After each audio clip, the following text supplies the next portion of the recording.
No, I mean, it's late and I want to be watching football right now because there's 2 Monday night football games happening, which is double the amount of normal Monday night football games that are happening. But you are still dicking around in Asia. I don't know why. Way cooler than watching football games. So, I'm going to do that. I was talking to Hazel before this because she's like, why are you recording on like a Monday night? And I was like, oh, because Hinch is still in Singapore. I was like, I've never been there. Never been to Asia. Never been to the Eastern Hemisphere. I've never been to that half of the planet. I've never. Yeah, well, like, that's a good you wouldn't do well there in most seasons. Yeah, I'm not a big heat and like. It is hot and muggy all the time. Yeah.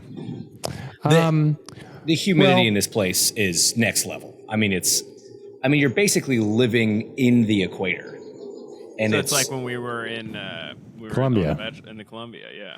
In the Colombia. I was going to say it's on like the Bachelor we are party. on the web. We are on the web. We are in the web. I thought we were making fun of James today. I thought that was on the schedule, and now we're starting off with me. No, I mean, I think we're going to get to making fun of me. Don't worry. We got 45 minutes to get there. I feel like that's what people want to hear is everything about James. Let's not get there quite yet. Give people a reason to stick around. What are you looking at, James? Can you guys hear? Oh, it's a plane. Can you hear that? Yeah. I forgot they don't have indoors there for you to set up for recording. Right. Dude, it's too hot to be indoors. Everything's just open air. This is I'm in the kitchen. What are you talking about? So also like we walls. were. Yeah, it really is like in the Columbia. Yeah. In the Columbia. Yeah. Right. Literally only the bedrooms had 4 walls. So when are you coming back to in the America? I will be back in the America. Wait, your time or my? No. So I leave here Wednesday afternoon, Singapore time. Oh, you really are. You really are just stroking it out there. Yeah. Dude, why come all the way out here and not like maximize the amount of time you can be out here? Because here's the thing. It is awesome, as you know. The aforementioned humidity would be the reason why I wouldn't stay out there. It's worth it. There's so many good things about it that it's worth just sweating your nuts off. You're absolutely right. You're absolutely right. I'm really jealous, so I'm projecting onto you. Yeah. But no, absolutely, that's the right thing to do. Well, that's nice for you. How was your weekend, James? Like, you had never done the F1 race in Singapore. That's always been like one of the flagship events in my mind. What did you think? Yeah, for sure. I mean, it had been a bucket list race for me since it first came on the schedule. And then I had been to Singapore, not for the race, and it made me want to come back for the race even more. So yeah, man, I mean, it was awesome. I mean, the race itself is never necessarily the greatest Grand Prix, right? I don't think we've ever really had a super spectacular one in a lot of ways, but the event obviously is super cool. This is an awesome city on a normal Tuesday in March, right? So when F1 moves into town, it just is, next level like F1 does most places it goes. It's pretty wild that to be there though and stay on European time, eh? Like it's kind of a head trip. Yeah, I didn't start on European time, so it was I didn't do that to the same extent as some others. But here's the thing. So yeah, so for people at home, for Aunt Linda, because it's a night race, and obviously driving cars at speed at night when you're tired is not smart. What a lot of the Europeans do is they try to just stay on European time. So I think they're 7 hours, like England, like 7 hours behind Singapore, right? 6, I think. Is it 6? So, they get there. Sorry, they're 7. Europe's 6. My bad. Yep. Right. Yeah. So, you'll have lunch at 6 p.m. when you go to the track, and you have dinner at, and then you go to bed at like 4 o'clock in the morning and you sleep until, so they try to kind of stay with that cadence. And it is funny because some people don't do that. And like, if you get on local time, I'll be honest, the schedule here is not that bad, especially when you compare it. Like if anyone that did Vegas, that was like just the most horrific, inhumane schedule ever. Yes. This one's not that bad. Like you get into work at 2 o'clock, 3 o'clock, and then you're done by 11, maybe midnight, you're back to the hotel sort of thing. So it's not the end of the world. But then there was these people that were like hell-bent on staying on European time and staying up till 4. So like, oh, come on, we're going to go out after we get back to the hotel. I'm like, I'm going to bed. It is midnight. I can get a good amount of sleep. Like, I'm fine, man. I don't need to stay up till 4 and do that, play that game. Yeah, but I mean, European mechanics and most people that work in F1 love a good little lager. Love a good night out. So, yeah. And in their mind, it's like they can justify staying out till 6 a.m. because they don't have to wake up till 1 in the afternoon. Right. So, like, there you go. I also there's just something like so traditionally European about like, all right, well, I'm going to go to this country, but I'm not going to change a damn thing about how I operate. Like, I'm going to stay on my schedule. I'm going to do things my way. Like, you got to kind of respect the traditional values there of the Europeans. Sure. The only thing more would be if the British people like took something from the track back to the British Museum. They were just like, this is ours now. We're just taking that. I always appreciated how the restaurants and hotels like stayed open late to accommodate for all that. But Yeah. anyways, glad you enjoyed the event. Glad it was cool. We should talk about the race a little bit.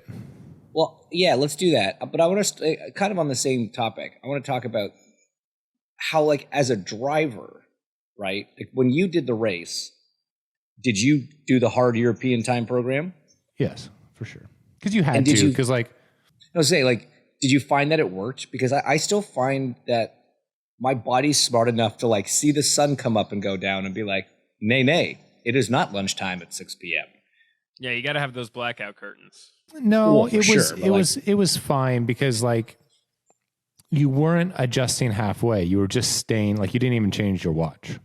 Right. So your body didn't really care because you were truly going to bed at 4 o'clock in the morning. So you weren't going to wake up at 6. Like, that wasn't going to happen. We weren't going on a night out, but we would sit down to like a nice sushi dinner at 2:30 in the morning. Yeah. And have that till 4:30, go to bed, and you wake up at 1, and then you order room service and you get to the track at 2:33, and that was kind of your program. So, yeah. So just like a normal Vegas for us anyway. Minus all of the poor decisions. Yeah. A lot more fruit juices. Yeah. And omelets. No, we had fruit juice. We had fruit juice in Vegas. Right. There was rum in it. With other stuff. Yeah. It was, I loved it for that reason. Like when I did that race as like a reserve driver, when I did it, for those several years, like it was always a favorite because of that reason. However, I will say when I did it in GP2, you very much had to adjust to the schedule because you were on track at normal times. You were practicing at 11 a.m. and qualifying at track 2 o'clock, sweeping whatever. stuff. So. Yeah. Yep. But no, it's an awesome track to drive. Hell of a city. All right, so let's start with what I thought was the highlight of the weekend. Max giving a massive thank you to the FIA. I'm so happy he did that. Here's the thing. Yep. This came up at dinner last night. All right, so a little bit of backstory, right? Again, for Aunt Linda at home. Two things sort of happened in parallel that led to this situation. The first was the president of the FIA, the governing body of F1, decided to, in an interview, say that he wants drivers to swear less on the radios. And then he went into something else that had other connotations that I don't want to get into on this show. But asking... Yeah, not great statement. No, he said some really stupid stuff. But just that alone, asking an athlete in the heat of competition to like censor their own language is just asinine, right? You are asking, like, imagine asking football players to not swear in the middle of a play. 10. Wow. Isn't that acetone? Wow. Oh boy, we're going off the rails. But it's like, here's the thing: is the radio transmissions that go onto the broadcast are like pre-screened, right? Like somebody has to pick that audio up, make a decision to put it on the broadcast and show it to the world. So and that's done by F1, right? Not the FIA. So if the FIA has a problem with this, then go to F1 and say, stop putting that stuff on the broadcast. Don't go to the drivers and say, stop swearing. That's absolutely insane. So that's number one.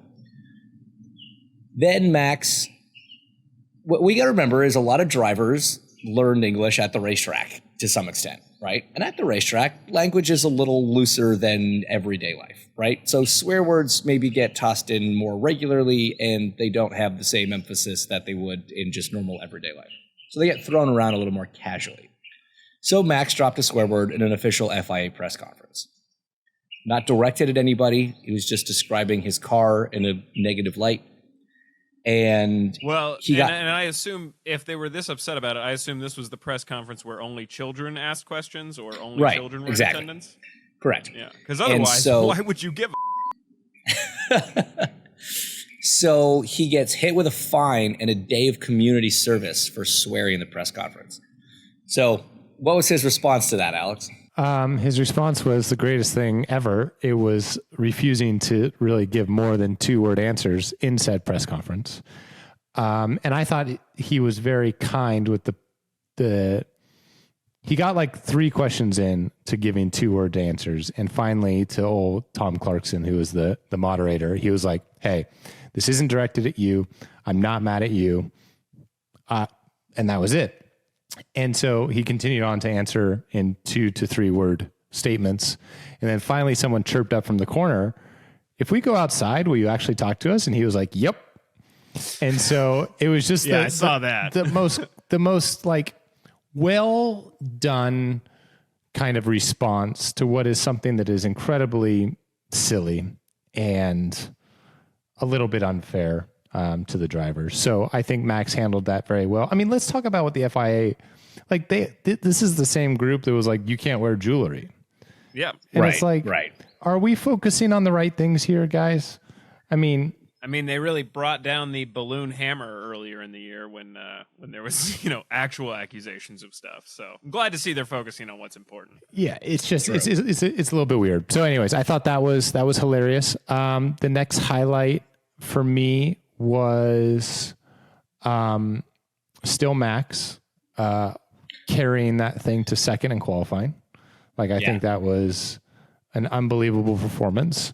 But before we get too much further than that, I want to talk about the situation that Daniel Ricciardo found himself in this weekend. So Red Bull is obviously known for their outspokenness towards driver performance and their ruthlessness in terms of honoring or not honoring driver contracts in the middle of the season, in the middle of a race weekend, in between seasons. Doesn't really matter. They just, when they're done, they're done.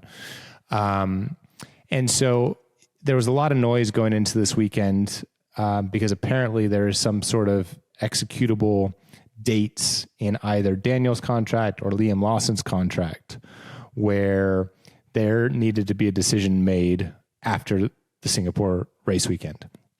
And so certainly from everything that I saw, I didn't pay attention to everything like you probably did, James, but everything I saw, it kind of seemed as though Daniel was already kind of informed and the writing was on the wall that Singapore was going to be his last weekend.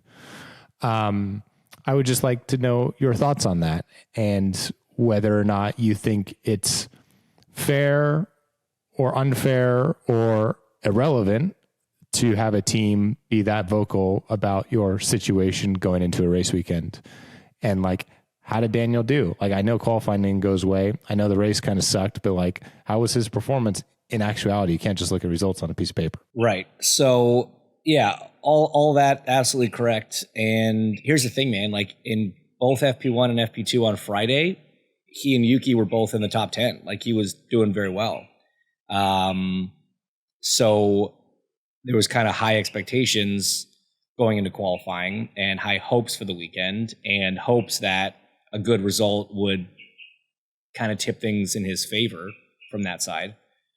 Because look, man, he's like one of the most liked guys in the paddock, right? And no, F1 is not a popularity contest, but you know, being a good human being does go a long way. And Dan's proof of that, because when you started hearing rumors about him maybe not being around, everyone in the paddock was like, that would suck. We would hate that for him. So the qualifying performance was not good. He went out in Q1. Again, you don't know the whole story, right? Like, I don't know exactly what caused it. Yuki ended up in Q3, so that's a bad look. when this is the situation. But again, Red Bull's known for like putting drivers in high pressure situations where they have to perform. And if they don't perform, then they're not Red Bull drivers anymore. So qualifying didn't go well. The race was not particularly good. And there was a very, very powerful post-race interview with Dan where, without saying it, yeah, you're right. It kind of sounds like he was informed ahead of time that this was probably it. He was holding back tears. He was talking about taking a long time getting out of the car, just savoring the moment. He's done it for the last 15 years. And, you're just saying all these things that kind of make you think, okay, I guess that is the closing of the chapter of Dan's Formula One career, which is crazy thing to experience. He was apparently the last driver to leave the paddock at like 1:30 in the morning. And it's tough, man. Like it's as a driver facing that moment, whether it was your decision or someone else's decision, it's a tough moment for any athlete when they think that, they've raced their last race or played their last game or whatever it is. I thought he handled his interview very well. And look, ultimately we don't know for sure. Nothing's been announced, but yeah, it was sad, man. It was sad to see. Yeah. I mean, do you think that's the right decision? Like, so here's the thing. I haven't followed F1 closely enough. I've been a couple races here and there. Like, has he been that bad to be replaced? So your earlier question, you said like, is it fair? Is it whatever? I mean, racing's not fair, right? Like sports aren't fair. It's a performance business. And if you take all emotion out of it, take names off the sheet and just look at car numbers and results, he has not been as quick as Yuki. And Yuki isn't even somebody that Red Bull rates highly enough to promote up into the Red Bull team. So they gave him a year and a half to turn that corner and figure it out. And he has the odd race that he shows up in a big way, but they're few and far between, if I'm being totally honest. And so it sucks, man. Like I wish that there was a magic answer for him and that he could keep going, but it's just not the way it is. As far as like how Red Bull handles their stuff of being pretty public about it, and everybody knows, right? Everybody in the paddock knew that this could be Dan's last race before we even hit the track on Friday. And that's because of the way Red Bull operates. That's because of the way Helmut Marko talks to the press and whatever. I got mixed feelings on that, certainly. But hey, man, at the end of the day, if you're paying the bills, it's your team. You can choose to run it however you want. They've always operated under this system of putting drivers in the pressure cooker and letting them know and letting the whole world know that this is, get off the pot time. And I want to interrupt you right there and just know Tim's thoughts on that, what you just said. I do know that Red Bull has the reputation of putting people in those situations and expecting them to perform. I don't know if it's the smartest, but I agree. Since Daniel came back from his injury, he has not been up to the same level as he was before, and he hasn't been performing as consistently. So, yeah, I mean, it sucks because he's awesome and he's fun and everybody likes him, but I feel like you chat GPT'd that answer. No, I just pulled it straight out of my ass, though. Like, since he returned from his injury at Zandvoort in 2023. Pulled out of my ass, but here's the thing, right? man. I think was it right? Because it was actually pretty good. I didn't know any of that. Yeah, it was also just regurgitating everything Alex and I have already said. But whatever. Yeah, but no, Alex called me out because he saw I was looking at my phone, so he just thought I was going to say, "Oh, sorry, I wasn't listening." I think the important part of that whole deal was that Liam had a clause, from what I understand, that like if they couldn't offer him something by X date, they had to let him go, and they don't want to let him go. And because Dan probably wasn't going to get a job next year, he hadn't done enough to secure his ride next year. Their hand was kind of forced, right? I do think there's a lot of respect for Dan within that organization, and ideally they wouldn't have had his last race be one where he couldn't celebrate it as his last race and it couldn't be announced going into it that it'd be his last race, and he couldn't enjoy it in that sense. But I think their hand was kind of forced to make sure they kept Liam in the family. Yeah. I mean, it's kind of a similar situation in a lot of ways to what we're seeing in IndyCar. I mean, there's a lot of drivers right now that are qualified in every sense of the word to be in a seat. Some are qualified through exorbitant amounts of talent, and others are qualified through exorbitant amounts of other stuff. But nonetheless, it seems to me that there's more drivers kind of in or waiting in the wings than there usually is. Is that correct, James? Is that because there's a lot of guys that are still in the series and usually the turnover is more? Aside from Scott and Will, there's not that many like old people in IndyCar. Aside from Fernando and Lewis, there's not really old people in F1. So Speaking why of people in the wings? Why is it so different? Youth this year, heavy? do you think? Yeah. I don't know. It is very interesting because you're absolutely right. I mean, on the IndyCar side, you've got Scott and Will, and then you've kind of got the Joseph, Connor generation, and then you've kind of got the Malukas, Nolan, Rasmussen generation. But there's not a lot of guys in their 40s in IndyCar, and even in their late 30s. Right. But F1's been interesting because for various reasons, really starting last year with Liam Lawson, a bunch of F2 kids have had an opportunity to do a race and have all done very well. So you had Lawson step in when Ricciardo broke his hand last year and immediately performed. You had Ollie Behrman jump in the Ferrari at Jeddah this year, immediately performed. And that was mid-weekend. You had Colapinto jump in, immediately performed in the Williams. I want to talk about that guy next. Oh, dude, absolutely. Yeah. I remember 002 of the Franco Colapinto fan club. So I think, and Kimi Antonelli, obviously, he's been signed for next year as well. And, his one lap that he's done in an official practice session in an F1 car was the quickest lap anyone had done. So I think it's making people look at the F2 crowd a little more seriously because Antonelli, Behrman, and Colapinto, none of them have been having particularly strong seasons in F2, but they get put in an F1 car and can immediately perform.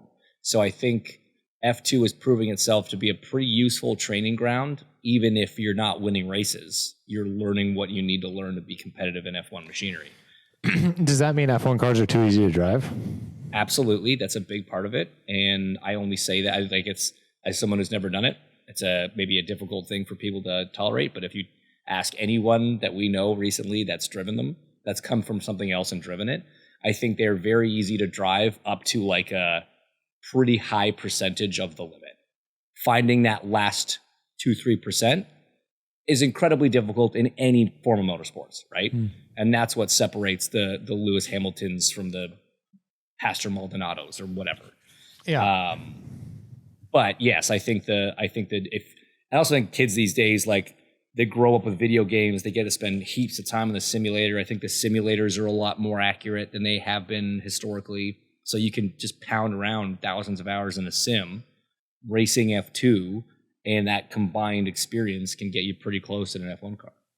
Yep. No, I agree. So Franco Colapinto, like I will be the first to put my hand up. And when I was down in Tennessee after Portland, and we were talking about, you've replaced Logan with this guy, Mr. 2 Asian Le Mans podiums and we had nothing that whole else. Bit with Fred Smith's the whole bit with old Fred. And it was like, well, whatever. I guess he's got loads of cash or something. No, apparently he had been doing things behind the scenes for Williams, and Williams was like, nay, this guy is legit. And sure enough, he is, because I'm not going to sit here and say that Alex Albon is, Lando Norris or George or Max or any of those guys, but like, he's very competent and a top 10 F1 driver without a doubt, and has a lot of experience, has been driving the Williams, which, probably isn't the easiest car to drive if we're talking about easy F1 cars to drive. And made Logan Sargent look pretty silly for a year and a half, if we're being honest. And Franco has come in and been like within hundreds of Colapinto in qualifying. If not, I think he beat him at one event. Did he? In Baku, he qualified him, but Albon had that thing where he left the pits with his air fan still near box. So regardless, he has been matching Albon session for session, having never seen some of these tracks before. And I just think I think his debut races are some of the most impressive I've seen since like Lewis in 2007. Yeah. Like, I'm going to say they're even better than Verstappen's and Toro Rosso days. Yeah. I'm not going to argue that because, so Monza was his first race. I think he finished 12 seconds behind Albon in the race. That's very respectable. I know that sounds like a lot, but in F1, that's very respectable because those races are all about tire management, right? You literally drive to a tire temp. You drive to a lap time that is corresponding to a tire temp, and that's just basically what you have to do. And even guys like Piastri, who are phenomenal talents, and we know that, and we've seen that proven now. The thing that took him the longest to get up to speed with compared to Lando was tire management and like race management. He's got there now, but it took him a year and a half. This was his first race, and he was only Piastri was often finishing 10 or more seconds behind Lando, right? With a lot more preparation. This kid was thrown in mid-season as well, right? Let's not talk about the lack of preseason testing. These guys had 15 races on them, right? Just jumps in, 10 seconds behind. Awesome. Baku was like 2 seconds behind him and finished in the points, got 4 times the amount of points in one weekend than Logan Sargent did his entire F1 career. And at a track, that's very difficult, street circuit, whatever. Then goes to Singapore, never done a lap in Singapore, qualifies 1/100th behind Albon. And dude, did you watch his start? Did you see his start? I did, and I'm not taking anything away from him, but yeah. I had one of these in Bahrain in GP2. So what happened was you're following, you're like up someone's ass, or no, you're like a car length back from someone, right? Going down the front straight in Bahrain into turn 1. And like they brake sooner than you think, or you misjudge it or whatever. So you do the old swerve and brake to not hit them. I ended up passing 2 cars because like I was so late on the brakes, but just so happened by accident. It was complete. I think his thing was, I'm about to hit this car, swerve, and then like it was open. He didn't lock up. He made the apex. He didn't do anything wrong, but I don't think that was his intention because it looked like a real last minute. I don't know, man. I think the F2 kids are just super aggressive and like you have to drive aggro on lap 1 and F2, and so they just forget that they're now in the big show. I don't know, but either way, yeah, he passed like 3 cars into turn 1. It was awesome. So good.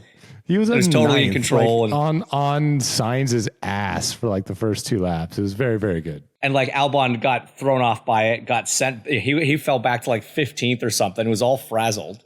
Then you've got Checo in the middle of the race. They're like, "Hey, we need you to get around Colapinto," and he's like, "I can't, man. He's really good." Like he said, this Colapinto guy's really good in the middle of the race, which is hilarious. But yeah, man, he's just doing awesome. I got a lot of time for him, and he's just. I haven't actually met him yet, but apparently he's just like the sweetest, nicest kid. And he's just like, apparently, like he walks in the paddock. I know they always start that way, right? But like, he just like still walks in the paddock, just like can't believe he's there. He's looking around like, where do I go? Yeah, what do and I his do? comments on Hamilton's Instagram posts are always pretty good. Like, oh really? You could tell how much. Oh yeah, you could tell how much he still idolizes him and just like excited to interact with him.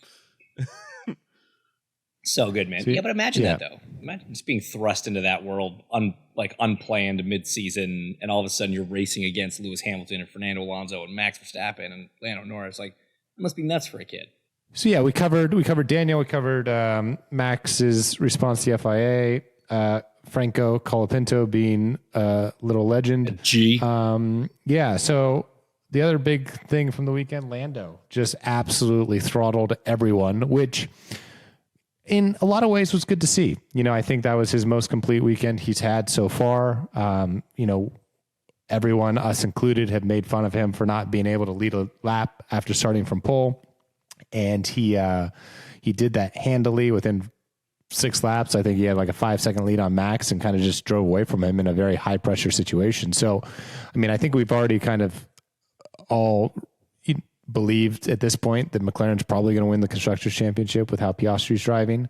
But barring a very big upgrade from Red Bull, which I don't know if they have one coming, if they have the budget to do one, or what, but like, I don't see how Max beats him in the Drivers' Championship at this point either. Look, right now McLaren are on form in a big way, right? Now you look at, they won in Baku with Piastri. Lando's drive in Baku, you know, we didn't really touch on it. And honestly, even like in the broadcast, they didn't touch on it enough. He got hosed in qualifying by a bogus yellow, started like 17th or something, drove up to 4th on a race where no one else could really pass anybody. So Lando's on fire. Piastri's backing him up in a big way. And yeah, Red Bull are struggling so much right now. As it stands, if Lando wins every race and sprint for the rest of the season and Max finishes second, Max will win the championship by 1 point. I would say thanks to Daniel Ricciardo pitting with 1 lap to go, putting on a fresh set of softs and stealing the fastest lap of the race in what may have been his last lap in Formula One, may have been the fastest lap of the race in Singapore, which is just amazing. But while I can feasibly make an argument that Lando might finish first in every race and sprint from here on out, with the way the Red Bull is, I can't have the confidence that Max is going to be second in all those races, right? Max did an exceptional job in Singapore. Right. Yeah. And it's just, it's too up and down. It is. I can't imagine that this is the end for Red Bull in terms of car development. I just think that maybe they're going to have to get pretty aggressive. Like they're going to have to kind of do a Hail Mary sort of situation, because I don't know from some of the comments that I've read, like how much they can actually do to this current generation of car, right? So if it's not just going to be a little front wing, they're going to have to wholesale a floor or a side pod or something like that.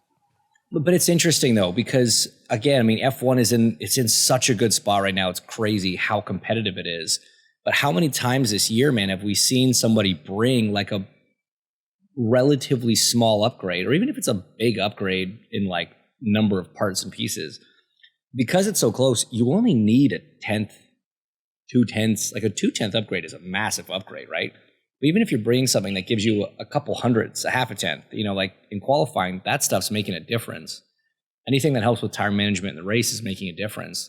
And so we've seen, you know, one weekend Ferrari be struggling to, you know, get into Q3, and the next weekend there are 2 cars on the podium, right? And we've seen Mercedes have days where they're 9th and 11th, and then the next week they're 1st and 3rd. You know, like there's such swings happening right now because everything's so close, and circuit to circuit, condition to conditions. You know, like Mercedes go better when it's cool, and McLaren's go better when it's hot, and Red Bulls go better in high downforce, and these guys go better in low. Like there's an interesting mix of tracks coming up, but like, realistically, like Max only needs 1 or 2 good weekends to make sure that it's not within reach, right? Because it's still a big points. Like, that still requires Lando to win everything, which is hard to do.